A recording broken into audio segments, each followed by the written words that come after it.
Thank you, Ellie. Today we have a very special guest on the USA Network. You will not find this interview on any other news station. I'm very pleased to introduce to you Lieutenant General Ulysses S. Grant. Welcome to USA, Ulysses. How are you doing today? It is a delight to meet you, Lieutenant General Ulysses S. Grant. The feeling is mutual. It is a pleasure to be here.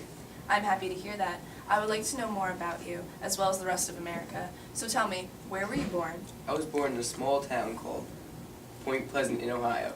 It is a very tiny community close to the Ohio River.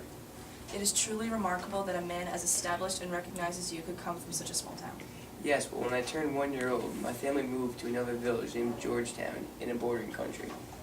So Georgetown is where you spent most of your childhood and younger years? Exactly. I lived there until I was 17 and enrolled in the United States Military Academy.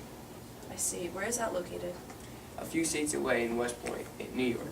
It was a great learning experience that led to my further interest in the military, which is most of the reason why I became a general.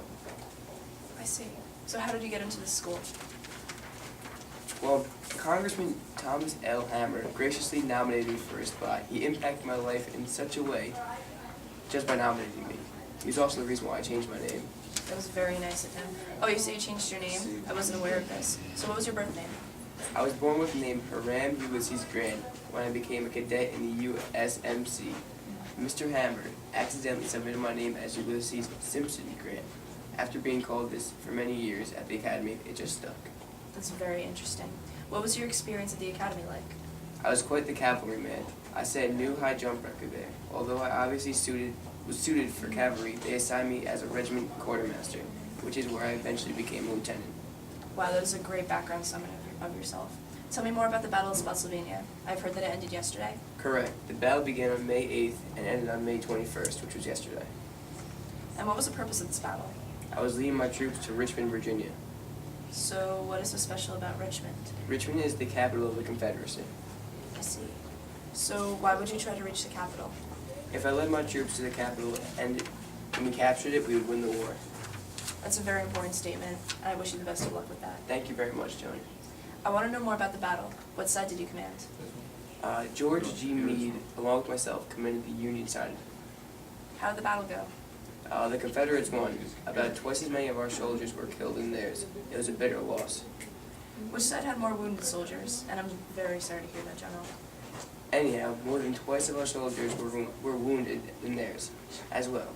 We got slaughtered out there. Wow, this sounds painful. So how many missing and captured soldiers were counted on both sides? Our side had captured more than double the amount of soldiers that they took from us. Around 5,719 soldiers we captured, and they captured about 2,258. I wonder what they had done with the prisoners. How do you feel about the loss? It hurts to see the soldiers that I had trained to go through this kind of pain. But this is war, and this is what we were prepared for. Are you feeling optimistic toward the outcome of future battles? Of course. Although we have lost the battle, we definitely have not lost the war. I do not plan on losing it either. I will continue to command my troops to the best of my ability. It's very noble of you. Where did this battle happen? The battle occurred along a 4-mile trench by the Rappahannock River in central Virginia. This area has seen other battles in the past. What other battles occurred in this area that you're speaking of?